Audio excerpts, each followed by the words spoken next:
বলুন বলুন পার্থবাবু।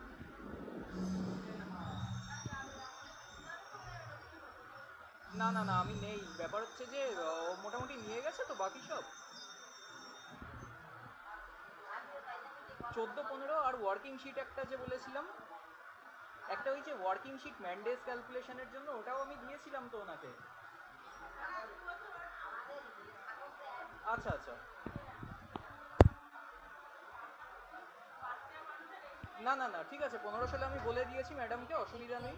ঠিক আছে, খালি আমার যেটা লাগবে ওই ওয়ার্কিং শিটটা তো লাগবে, মানে ম্যান্ডেজ যে ক্যালকুলেশনের জন্য একটা শিট দিয়েছিলাম না, হ্যাঁ ওটার ডিটেলটা একটু লাগতো। ওটা কি মানে উনি করতে পারেননি?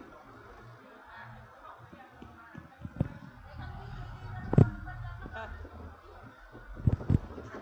হ্যাঁ।